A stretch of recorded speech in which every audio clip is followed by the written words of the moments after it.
What's up, guys? Welcome back to the JP and Trav show on the JP and Trav YouTube channel.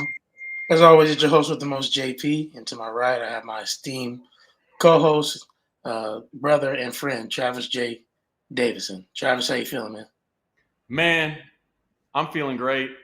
Um, I'm not feeling quite as good as Bill Bedenbaugh is feeling right now. Yeah. Bill Bedenbaugh, ladies and gentlemen, had the week of all weeks, right? Huge. His birthday's yesterday, so has a good birthday.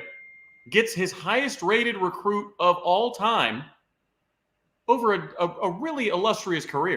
Like, this isn't a situation where like Emmett Jones is new to recruiting at a blue blood school. So, like, Emmett Jones is going to have the highest rated recruit of his career either this cycle or next cycle. Like, it's going to come because he was at Kansas and at Texas Tech and whatnot. Bill Bedenbaugh has been at a blue blood for over a decade now. He's had a Joe Moore Award. He's had All-Americans. He's had all-conference guys. He's had multiple first-round picks. He's on a streak of first-round picks. And he just landed his top highest-rated recruit he's ever landed. And on top of that, his boys Walter Rouse and Tyler Guyton are the top 2 rated tackles in the NFL preseason. Yeah. On top of that, Creed Humphrey, it gets reported by our buddy Jordan Schultz, that he's going to be the highest paid center in NFL history. So now I would need to look at current numbers, but I'm pretty sure OU has the highest paid right tackle, the highest paid left tackle, and the highest paid center all playing at the same time. Like, nasty. Crazy. Maybe the highest paid wide receiver if Jerry ever gets his head on straight. But, yeah, just crazy stuff. Crazy stuff. So, anyways, how are you doing tonight, buddy? Man, I'm doing well. I'm blessed. Like you said, I was on, our friend Ghost of Texas's channel yesterday, and so that was a lot of fun. And I said on there that you and I have been Bill Bedenbaugh's staunchest advocates at all times. Especially on our show, on our podcast. And so to win Michael Fasusi yesterday, to get that proverbial recruiting monkey, if you want to say that, off his back. And then on top of that, for just another reason for why, offensive linemen should want to come to Oklahoma, you have the highest paid center, in the game right now. That was a Bill Bedenbaugh protege. And guess what? He came out Shawnee, Oklahoma, at Colin Cowherd, since apparently Oklahoma's going to be new Nebraska. I know that's been circulating again. But just so everybody knows, there is some talent in the state of Oklahoma. Absolutely there is. We've got some Heisman Trophy winners from the state. Here's the thing. Like, when there is talent in the state, it knows exactly where it needs to go. I'll put it that way. Put it exactly where it needs to go. I mean, Chicken 15 says, Bill is the O-line what the Ohio State D-line coach is. I would say the only position coach that I can think of that is more decorated currently than Bill, probably Brian Hartline be the only one.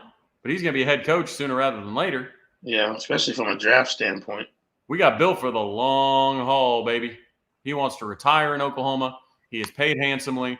He's having fun. He's coaching with his brother-in-law. He's coaching with Brent, all this. And he's going to have more talent on the offensive line here in a couple of years than, I don't know, maybe he's ever had, which is crazy. So, good for Bill. Obviously, big-time Bill Bedenbaugh supporters on this channel. Will always be. That dude deserves every bit of it and more. He out-recruits a lot of your favorite recruiters on staff. But, we don't got to talk about that today. Y'all can run the numbers yourself. But I just got back from OU Club of Tulsa event. It's OU Club of Tulsa's annual kickoff. if anybody watching this, either live or recorded, lives in the Tulsa area, you should check it out. It's $35 a year. They gave away tickets tonight to the Temple game. $35 a year. They got all kinds of events.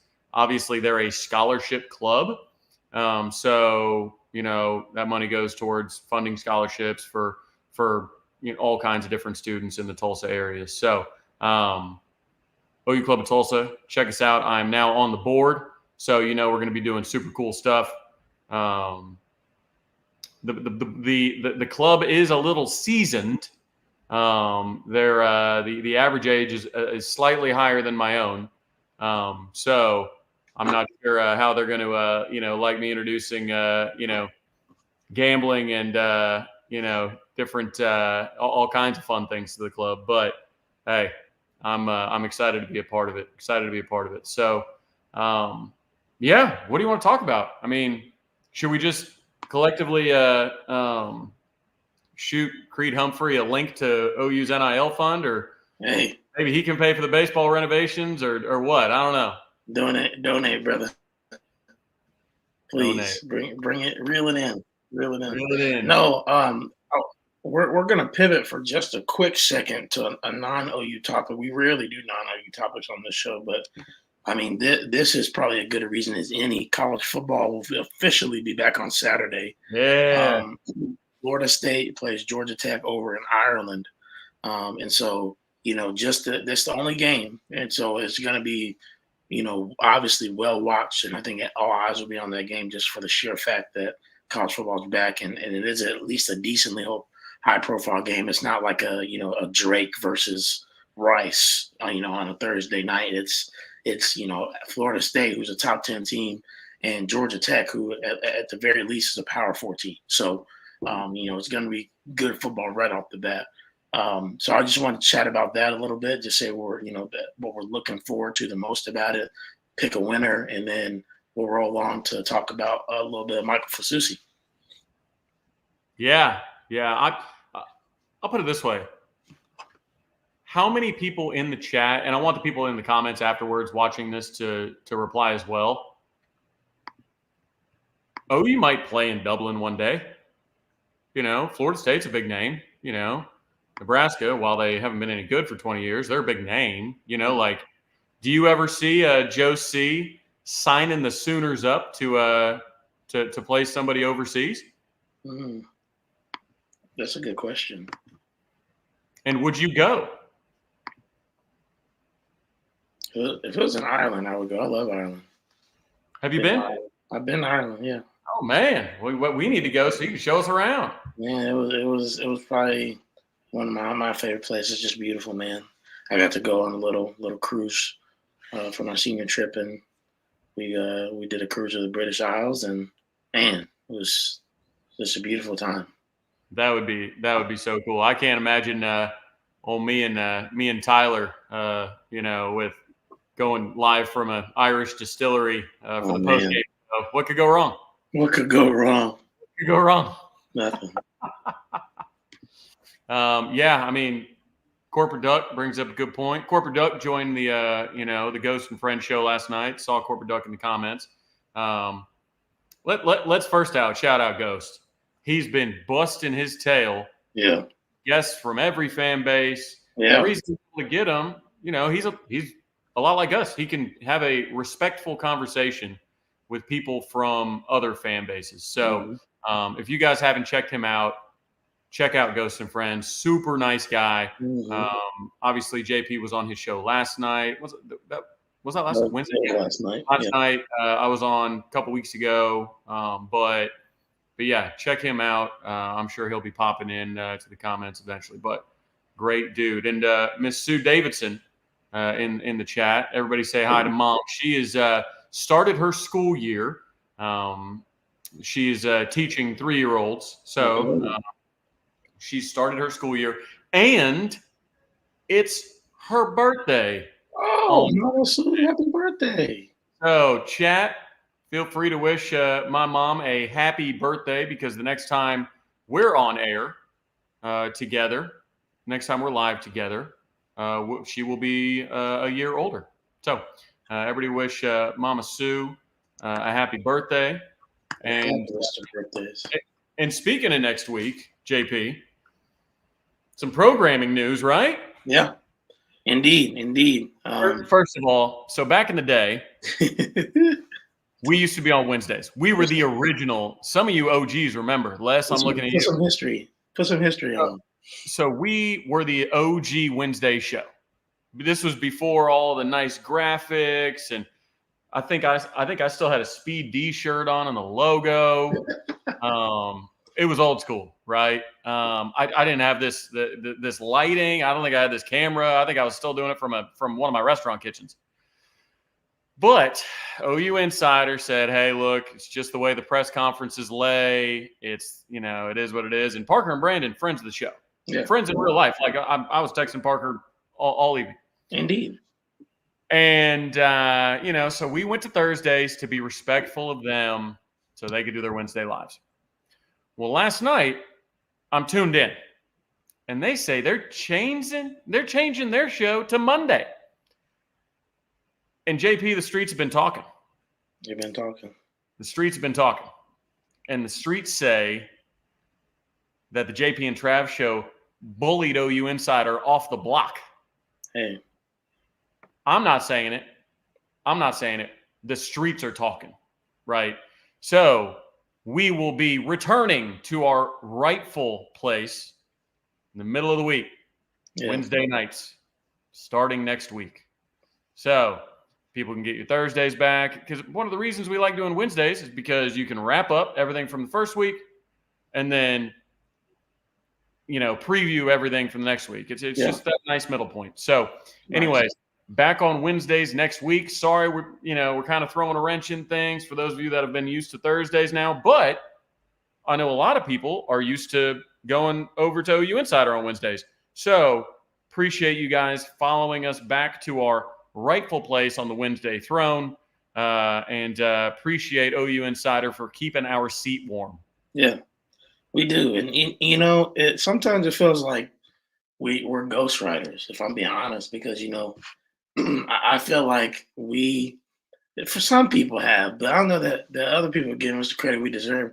Because if I'm not mistaken, Travis, I feel like we were really the first live OU show, in the last few years. You've had people that have done you've had some podcasters that have done an occasional live after a game, or different things like that. But as far as I understand it, the type of show that we've been doing, I felt like we had started at first, and then we started to see some of these other things popping up. That's just that's how I saw it. Wow. So are you saying that it's possible that we have to get Maury Povich involved, take some paternity tests, because it's possible that we fathered this whole scene? That is what I'm saying. And listen, chat, you can feel free, prove me wrong. I'm not saying there's not been people who did lives before. I just felt like at the time when we did it, JP and Trav in the Oklahoma space, we were unique, and we were doing it consistently every week, the same day. Not a show to where we recorded before and then you come on, but live with the people consistently. That's just, I might be wrong, but y'all let me know. That's how I felt. Right. Hey, you know what? Even if it's wrong, it's not wrong until somebody tells us it's wrong. You know what I mean? Obviously you've got great content creators now on the OU side, sure. Especially friends of the show, PG and Jay and all those guys. Got a bunch of friends, but I do think you may be correct on that. So, and we kind of, we spruced the place up a little bit, but we're still the same, same guys we always are. I might be snacking on a little something, might be sipping on a little something, some evenings, especially might be smoking on a little something if we're celebrating a commitment, perhaps. So let's, until further notice, we taking the title. Okay. OU's original, yeah.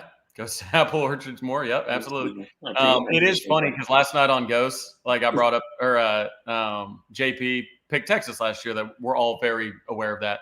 And Ghost was like, "Do they still give you crap about that?" And I was like, "Do we ever?" Absolutely. The thing about JP and Trav show, the community, is we got long memories. Yeah, Long memories. indeed. Absolutely. Indeed. Absolutely. Indeed. So exciting. Thank you to many of you who continue to put us in your rotation. Again, reminder, Wednesday nights starting next week, back in our original place.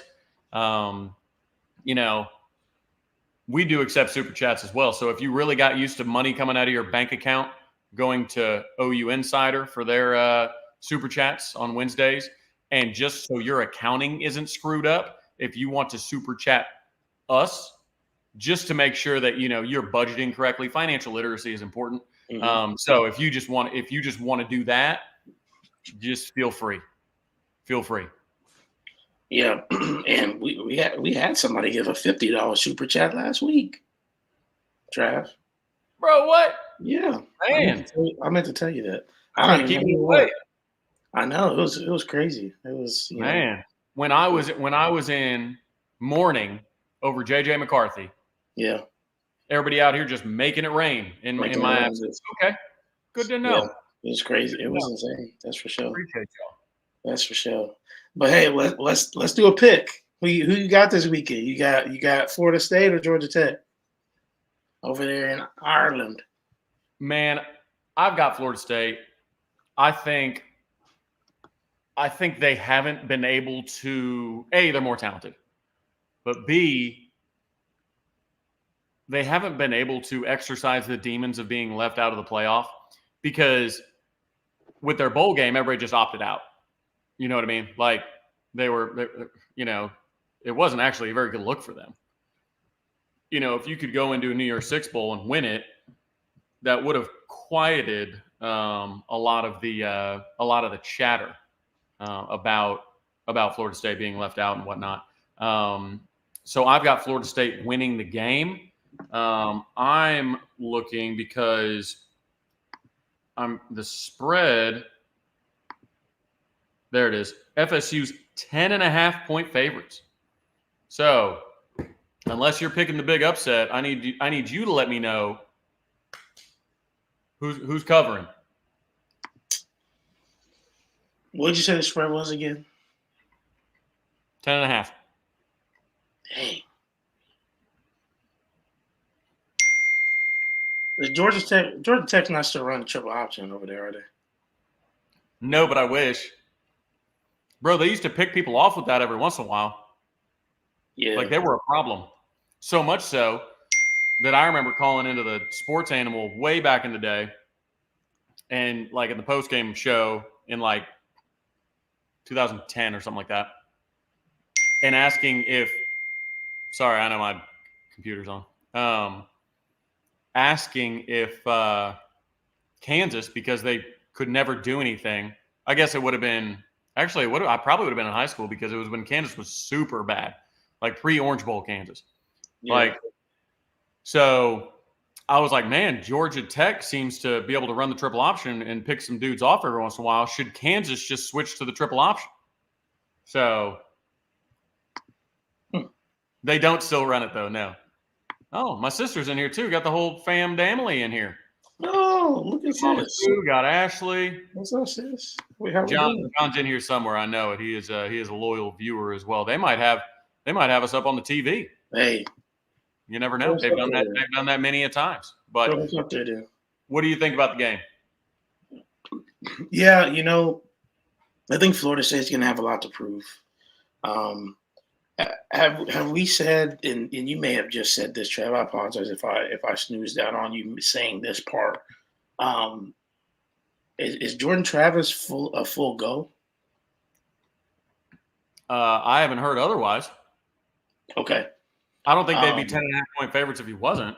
Yeah, for sure. I think Florida State has a lot to prove, man. I know they lost some pieces, but like they have a Heisman contender from last year back. I feel like there's every reason to believe. Yeah, it's DJ. Yeah, it's DJU now. Huh? Jordan's gone. Oh, I'm tripping. Jordan Travis left. You're right. Man. Yeah, he got drafted by the Jets, like late. Yeah, 5th round. Why did I think that he was only a junior and that he had another year? Okay, it is DJ Ukulele. Well, I guess then let's go over to the other side of resurgence, because the last time, we saw DJU. I know he was at Oregon State, but it's not like He wasn't looking too hot. he was doing anything special. So, this is his third stop now. We talked about, I made a little video today about going off on people about, some false narratives about Baker Mayfield being passed around, and how, that's not super, ingenuous to actually what happened. However, DJ Ukulele, like, that actually happened to him. Like, going from Clemson. Well, and it's tough in college because it's like I think he was a 5-star coming into Clemson, right? Yeah. Because he played on that team that opened the season against Georgia. Yeah. Do you remember that 10-3 game? Yep. It was one of the games that I point to when I'm like, hey man, that Clemson defense, Brent Venables has them. I mean, just like something we hadn't seen around Oklahoma in a long time. So I remember watching that game. Georgia wins 10-3, and it was like a number 3 in the country versus 6 in the country type matchup. Like, it was a very highly ranked matchup. Yeah. And there were no offensive touchdowns scored. None. It was 10-3. It was 2 field goals and like a 74-yard pick six by Georgia. Like, just an incredible defensive display. Now, it might be because DJU wasn't a very good quarterback. That maybe he made Georgia's defense look even better. But yeah, we've been talking about Creed getting paid. I mean, it dropped 30 minutes before the show started. That's what's crazy, because I was at the OU Club of Tulsa event, and we were talking, offensive line, this, that, and the other. I mean, and then that drops. Incredible. Yeah. But we appreciate you tuning in now, even though you're a little late.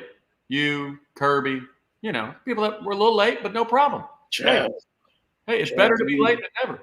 You missed it last week, man. What happened? Kirby had an all-time comment, bro. Like, he had us rolling. I tweeted it out. I don't know if you ever saw it, but we was talking about Jeff Ketchum.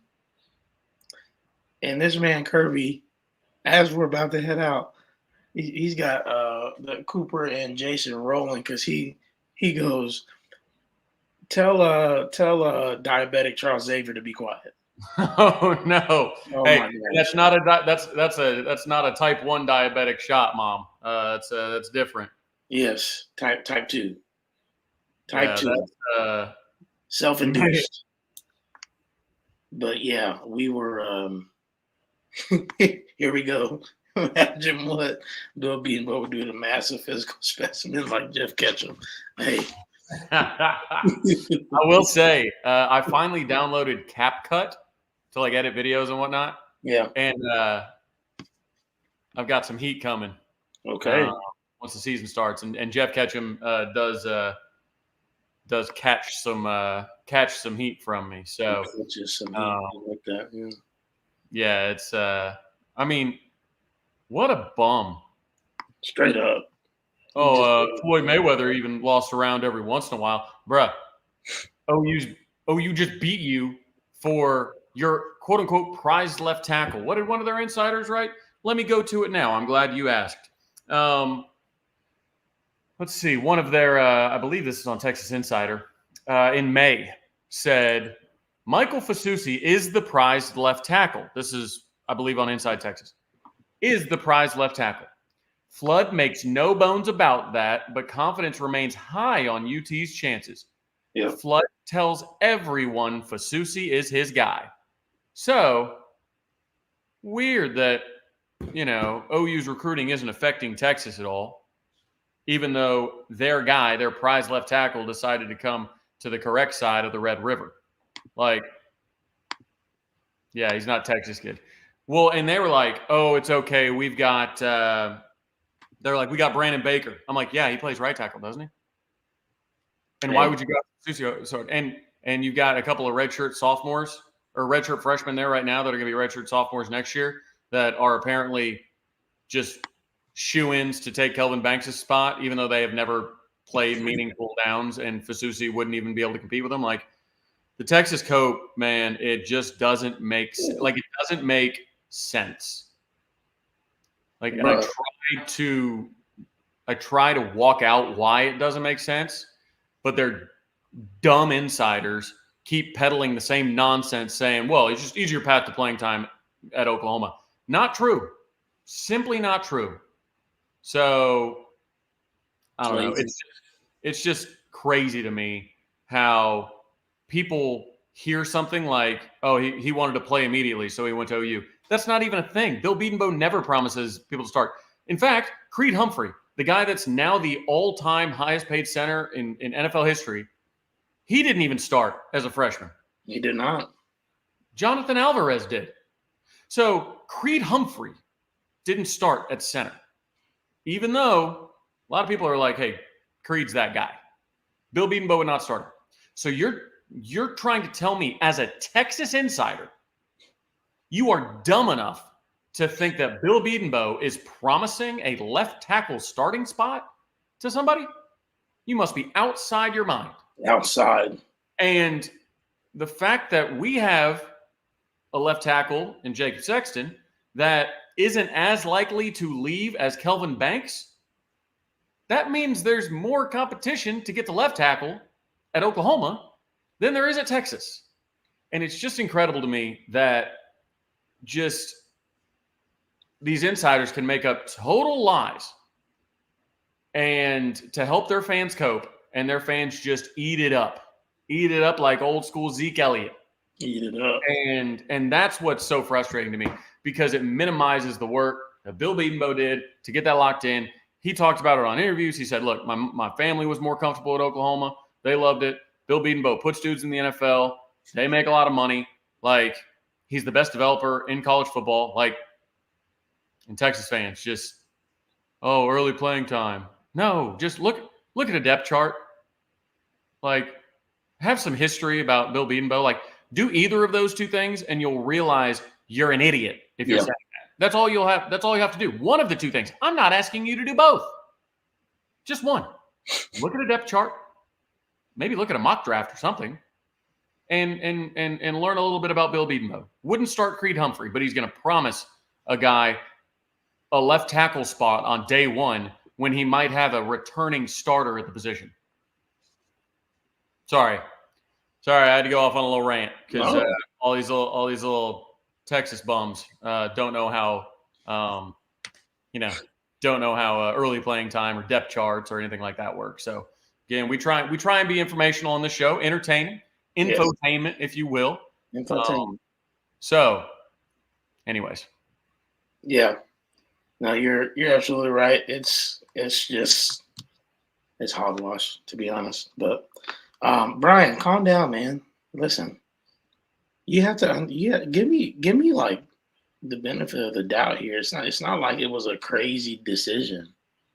Okay, feels kind of crazy. I wasn't the only Sooner that picked against the Sooners. I'm just throwing that out there. Okay? You're the only host on this show that did. I promise you that. Yeah, you're right. You make up 100% of the hosts on this show that pick Texas. Yikes. You're right. I'll own it. Let's talk a little bit about Michael Fasusi, just a little bit, because I know we talked about it a tad bit at the beginning of the show. But how big is this, Trav, for the Sooners?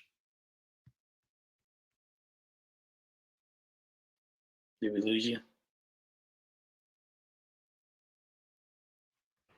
Sorry about that. Had a quick phone call. Let's go. $20 for the rant. My man. I like the rant. Thank you, Les. That money, that $20, is better spent than whatever Inside Texas or Orange Bloods is charging. you're getting better information in that rant about how recruiting works and how depth you. charts and all that stuff works than you will over there. So I appreciate it. Sorry, JP, will you re-ask the question? I had to make sure there wasn't an emergency. You're good. I just said, how big is this Fasusi get for the University of Oklahoma? Man, it's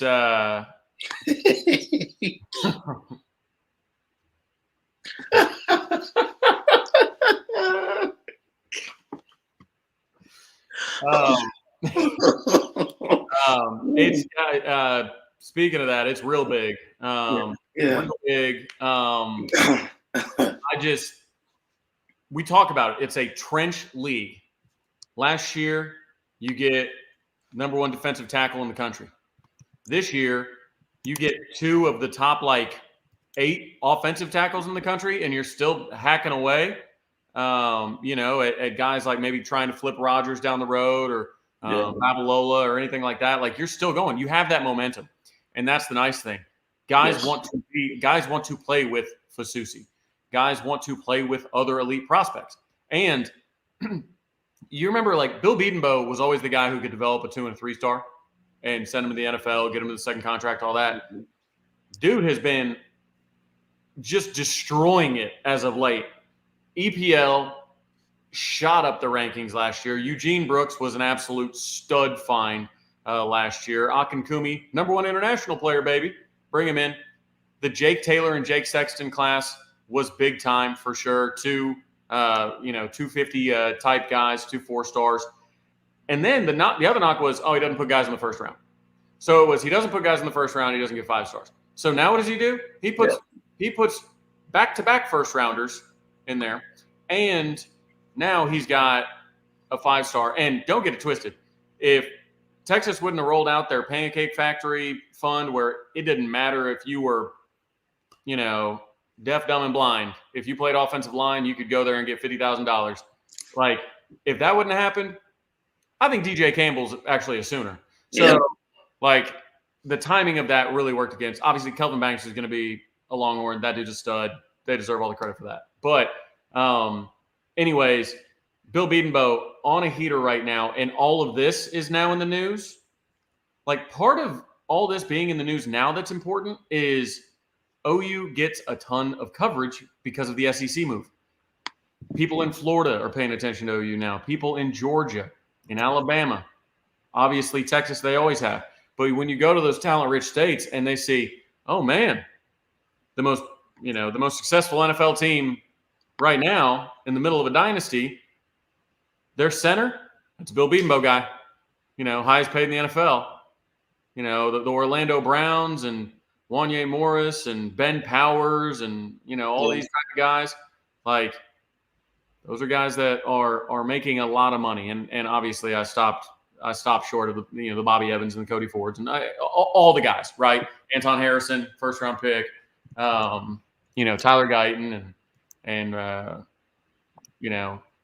all the dudes, Walter Rouse, all of them. But Lane Johnson, Trev Williams were not Bedenbaugh guys, but they were OU guys. So that definitely helps. Yeah. Definitely helps. But anyways, the momentum you get from this is just huge. And you go land your big target. Keep in mind, David Stone, he was the number 1 defensive tackle. He had Oklahoma ties, right? Del City. A lot of people said, even 8th grade, that guy's going to go to OU, that guy's going to go to OU, right? Nobody thought, Dominic Williams, not from Oklahoma, number 1 defensive tackle in the portal. Fasusi from Nigeria, in the DFW area now in the last 5 years in Louisville. I mean, those are just dudes that were every single team in the country wanted them. They both came to OU. So, anyways, momentum-wise, it's huge. Bill Bedenbaugh gets to let it hang a little bit with birthday contracts, his pros playing well, 5-star. If I'm Bill Bedenbaugh right now, A, I'm tuning into this show, but B, man, I'm calling up every offensive lineman that's on my board saying, hey, did you see what Creed just got paid? Man, that's crazy, isn't it? Like that's what I'd be doing. So, anyways, yeah. Sorry, I mentioned that other recruit. I didn't mean to. So no, he's not transferring to OU. Is what it is, man. What I can't wait for, JP, is for OU to have some of the highest paid defensive linemen in the league. Oh, it's coming. Because right now it's like, okay, we'll probably have the highest paid wide receiver. We'll be highest paid at 4 positions in the league, and all of them are going to be on offense. So yeah. Yep. I'm not sure what Mark Andrews' deal is, but I'm sure he's up there too. He's gonna be up there too. So yeah, most def. There's no what they gonna say now. That's how I felt. You know, gonna say now.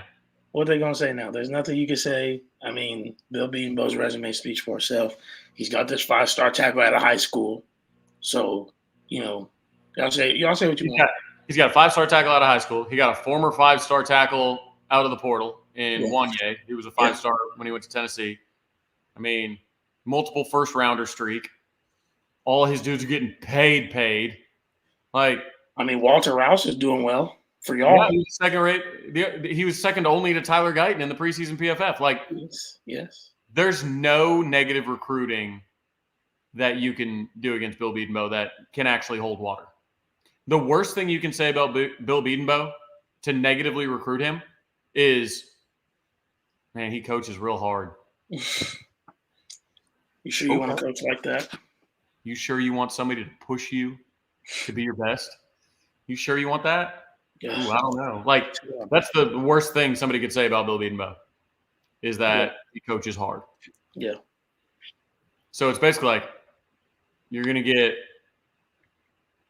basically all the soft ones weeded out. So, yeah, Bill Bedenbaugh is a meanie. You said it. Yeah. All right, let's go through this depth chart prediction because by the time we're here next week, we'll have a depth chart. First, I've got to. I'm a little hungry. Oh, so you are hungry. I'm going to again leave it upside down, but I've got the Righteous Felon today. It's the OG Hickory. OG Hickory says the smoky and savory OG classic.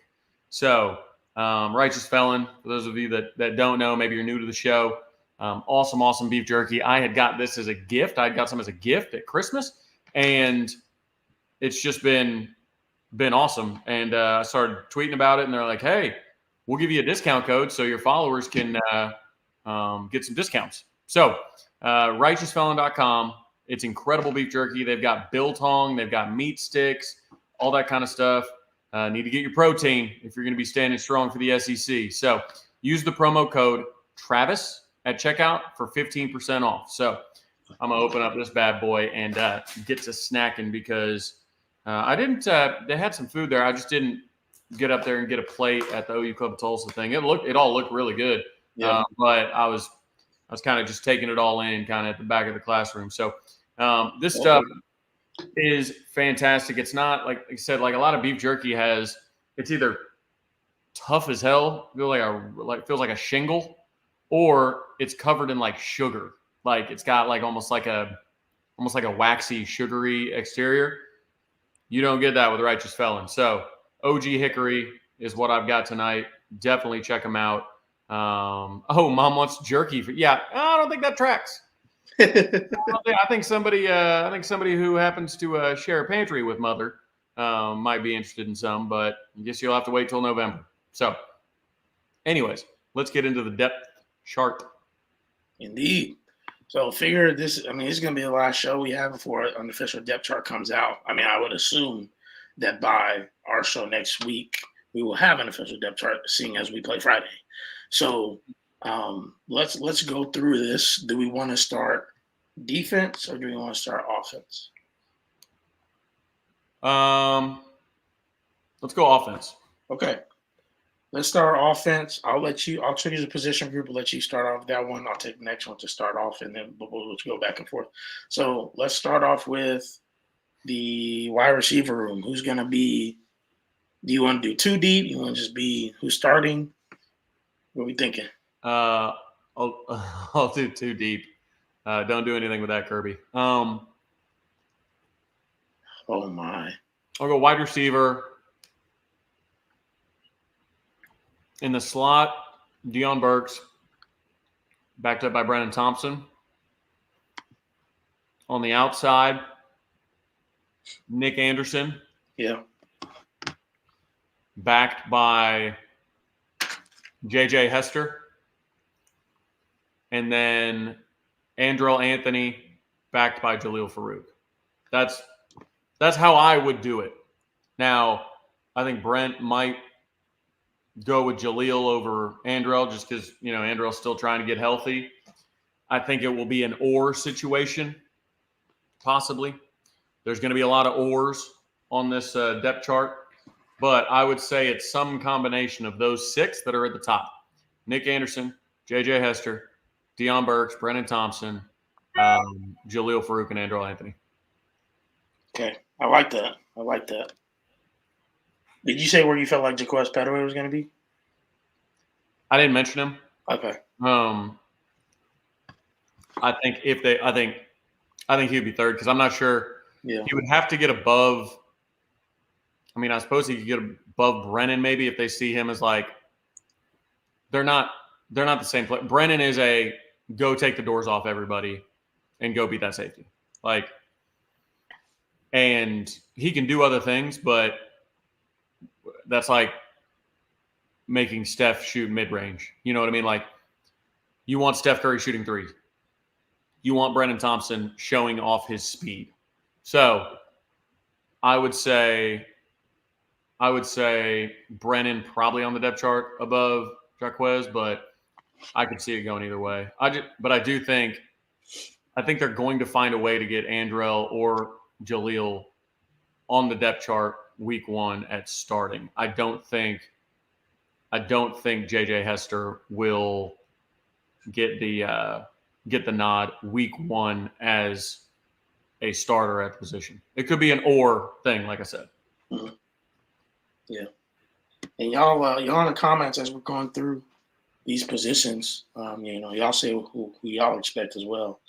I like what you had to say there, Trav. I mean, I feel like the wide receiver position, I don't want to say that it's set or easy to choose, but at the end of the day, like, I think especially with Jen Gibson, unfortunately, going through what he went through, it makes it a lot more solidified in terms of just, Nick, Jaleel. Obviously, seems like from everything we've heard, Andrew is going to be back, and playing. So I'll be interested to see he's full go right now, allegedly, but if they risk it against Temple, you know what I mean? Yep. No, I do. Because maybe a rep or two, but not a full game's worth because zero pressure to rush him back. Absolutely. Not any at all. Yeah. Okay, cool. We'll move to the offensive line. I believe, if I'm mistaken, Sexton has been getting most of the work at left tackle. And then, golly, I'm about to say Fasusi. I know not going to be on the depth chart. Yeah, I know. For Bechi Wewu, was he at taking reps at right guard or left? I couldn't. I knew he was taking reps. Say that again. For Bechi Wewu, I didn't remember if he was taking reps at left or right guard. Right guard. Yep, like the deodorant. Yeah, Hickman probably in the center. Remind me who's been taking snaps at left guard. Left guard, they've been moving. So Ozida had been in there. Garen Hatchett, play left guard. They've been moving Jacob Sexton in and letting Tarquin play the left tackle. The left tackle. Okay.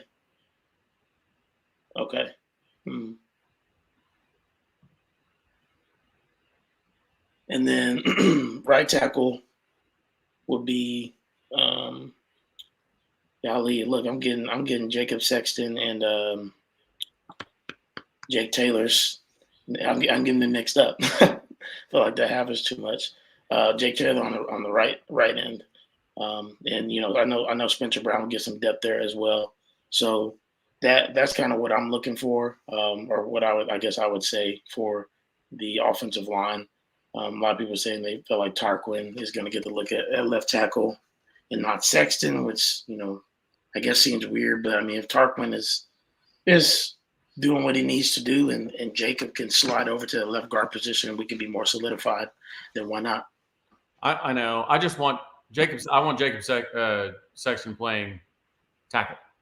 Yeah. So I think Taylor's the starter right tackle. I don't know that Spencer Brown is. well, he's been banged up a little bit. But Taylor, Jake. Yeah, but Brent said they all should be good to go week 1. Okay. I'm pretty willing to listen to Brent Venables on that because it's going to be a very easy. I mean, it's going to be right out there. Like if he says everybody's healthy and he trots out Spencer Brown at right tackle, then not everybody's healthy because Jake Taylor had been winning that job all spring and all summer. I'll always tend to lean towards the homegrown guys. So I would love Jake Sexton, and I'm going left to right.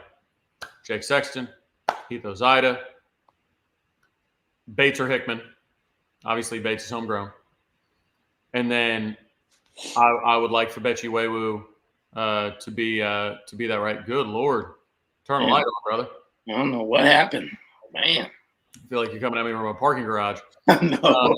And then right guard, and then I want Jake Taylor playing right tackle. So Jake's on the outside, and then some transfers in the middle combined with some homegrown guys. But I want bookend guys that have been in the system a long time, ready to be out on an island. Yeah. At the end of the day, whatever 5 is gonna mesh well the best. That's 5 I want in there. I know that's the 5 that Bill's gonna want, and that those that he can trust. But that's why I feel like we're gonna see opening day is those 5 on the starting offensive line. So yeah, I mean, like Gabe said, he hasn't seen anybody yell at Tarquin, which is a good sign. Yeah. Because Bill will yell at you because he coaches hard. Again, he's a big old meanie. So, yeah, Steven said it. O-line, whatever Bill wants, I trust. And those losers over at the Texas, beat are like Ian Boyd just watches Oklahoma breakdown and then spins it to be as negative as possible for his insiders. It's so dumb. But they make fun of us for saying we'll just trust Bill Bedenbaugh. Why would we not? He's giving us no reason. Why would we not? Yep. Best in the business. You trust him. All right, let's go to the tight end. Buffett says invest in something. Yeah, I'm gonna trust it. Let's go to the tight end room. All right. I mean, you feel like Bauer's getting an eye? You feel like Caden is gonna give him a push, or what do you think? I think it's Bauer Sharp. Yeah. I mean, Jake Roberts. I think that Caden will play a good amount this year, but from everything we've seen, like they tend to feature a lot of guys and stuff. Ahead of games, miking them up and doing this, that, and the other. Like, it really seems like Bauer Sharp is who they've circled as tight end. So, Bauer, Jake to start the year because he's got, a ton of experience. And then Caden rotating in, kind of on some specialty looks, probably more obvious passing downs. Yeah. Bauer and Jake. That's what it seems like. Hey, I like what Bauer Sharp looks like. I like how he talks. I love that. Loved him being mic'd up. That was pretty fun. Yeah, I mean, he's got that Alabama accent. Yeah. Alabama. And he trucked Kip on a block on that video. I would say truck. I mean, he blocked him. I'll put it that way. Yeah. So if you can block Kip, you're in pretty good shape. All All right, running back room. Where we going? Sawchuck, Barnes, Hicks at first. Okay. Tatum fourth. I mean, probably. He was banged up a little bit, so Sam Franklin maybe. But I think Sawchuck looks great physically. When he came in, I figured he was, Barnes was supposed to be the kind of first, second, sometimes third down back. Sawchuck was supposed to be able to get outside, use his speed. He was like a world-class 60-meter dash guy. So getting him in space, I thought was pretty much going to be the move for Gavin. Then in that Cheez-It Bowl, he starts getting to the next level and climbing, past the second level with some physicality. And then now after summer, you look at Sawchuck and you're like, good Lord. He doesn't look like a sprinter anymore. I mean, he's still obviously crazy fast, but he looks, we'll say, durable. So, yeah, I think your guys like Megwa and Xavier Robinson, those big body dudes, they'll be situational, short yardage situations. I think Caleb Hicks handles a lot of the short yardage stuff early. The question will be, how much QB run do we see this year? We saw a good amount of it last year with Dylan. Yeah. Because we were kind of struggling to get, kind of a good RB1 established, really RB1 and RB2 established, trying to get a consistent run game, going. And Dylan just had to do it at times. So obviously Jackson was a dual threat guy at Denton Guyer. Yes. Even will they have any packages for Michael Hawkins? How much is the quarterback run game going to be a part of this offense? Maybe Seth Luttrell feels comfortable with the quarterback run game because he's got Hawkins behind him. I don't know. Yeah. Tatum on third downs. Once he's healthy, maybe. But right now, I think Is he banged up? Well, he was banged up a little bit. Okay. But again, not a situation where you rush a guy against Temple. But for sure. Like Sawchuck and Barnes, both of those guys can be three down backs now. Yeah. Let's move over to the defensive side of the ball. Oh, I mean, quarterback we know is going to be Jackson, probably Michael Hawkins, Casey. Yeah, I think it's going to be the exact same situation we saw last year with Jackson. Jackson's the starter. If it's garbage time, put in Casey. If it's an injury and it's in the middle of something important, I think you see Hawkins go out there. Yeah. So defense, I mean, so much of it's already established. I guess the defensive line is the only thing that you would have to guess at. Yes. So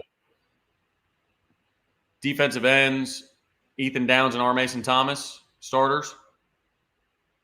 And then Dejon Terry and Dominic Williams?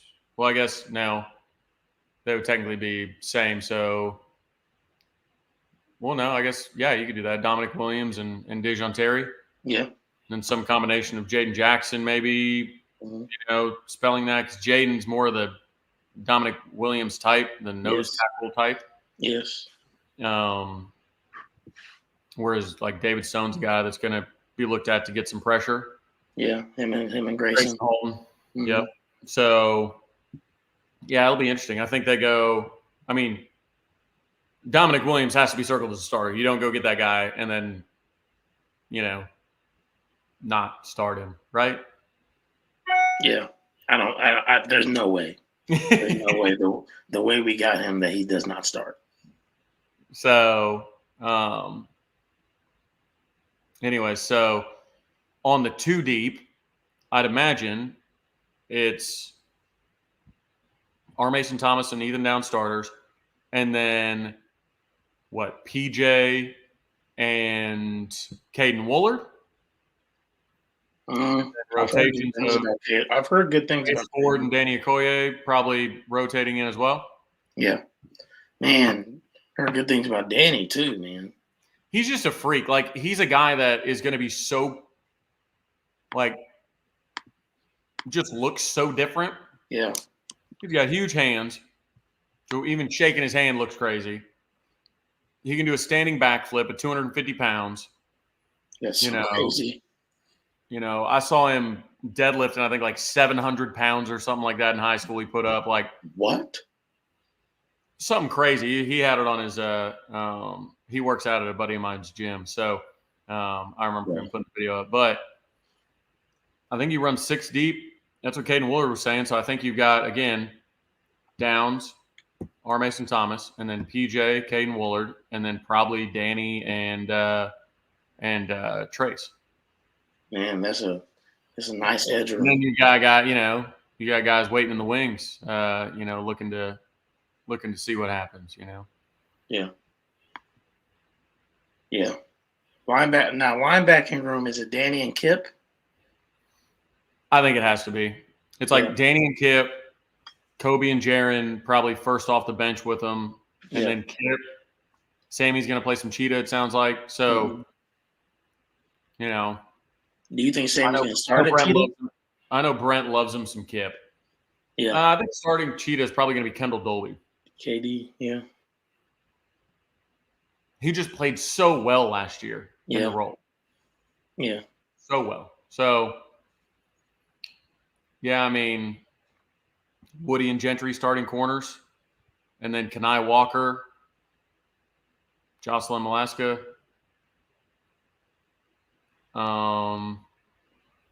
safety. Who do you have backing up Robert Spears Jennings? Because technically Peyton Bowen would be backing up Billy Bowman, unless they're in like 3-2-6 or something like that, or even playing Peyton at cheetah in more passing situations. RSJ.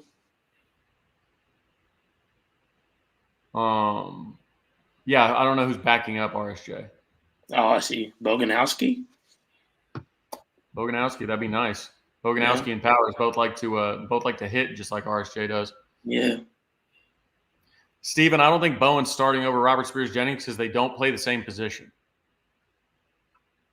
Bowen plays Bowman's position when it comes to the safeties. Now, of course, you can change that up a little bit and have them both out there, but one of them is going to have to move over to RSJ's position.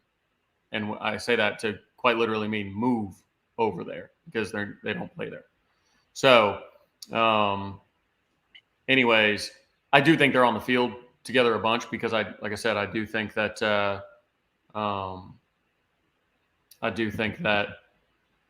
Peyton plays a bunch of cheetah, and again, if they're going to run run a 3-2-6 or something like that with 3 down linemen, 2 linebackers and 6 defensive backs running out there, So. You guys keep saying Peyton may play over RSJ. Bowen could start over RSJ. They don't play the same position. Yeah, like that's the thing. Like he plays Billy's position. Peyton does. Now the dude's going to be impossible to keep off the field. It could be Peyton Bowen starting at cheetah over Kendall Dolby. It could be, whatever. But they just don't play the same position right now.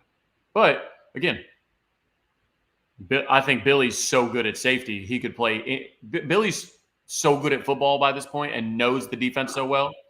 Yeah, he could play any defensive back position. I think you put Billy at corner if you want. Like Billy's just. He can do whatever you want. So if you want to get Peyton on the field, then you can move Billy over and play Peyton. So, anyways, Peyton's gonna play a ton. He's gonna play probably 600 snaps. Yeah, he's gonna play a lot. I can't wait to see him make plays because we know he can do that. Right. So. Boomer 129 wants Kanik to return kicks. Well, hey, that would be he'd be trucking people, I'm sure. Yeah. Yeah, I remember last year when they wanted him to put Canikin at running back because he was a Wildcat quarterback in Kansas. Yeah, in Kansas. It's funny. Like, I like to see Deion Burks back there. yeah, it was interesting that Brent didn't mention. Did he? I don't think he mentioned Deion Burks as somebody who'd been working on punt returns. Yeah, I don't think he did either. Yeah. Could psych offenses out by lining Billy up as nose tackle. Kind of like old Harrison Smith runs down there and stands right on the line and either bails out of it or goes. So, yeah, Billy, I'll tell you what, you look at Billy in a tank top, that dude is so jacked. He's jacked, man. And he doesn't lose, like, mobility. It's crazy to me.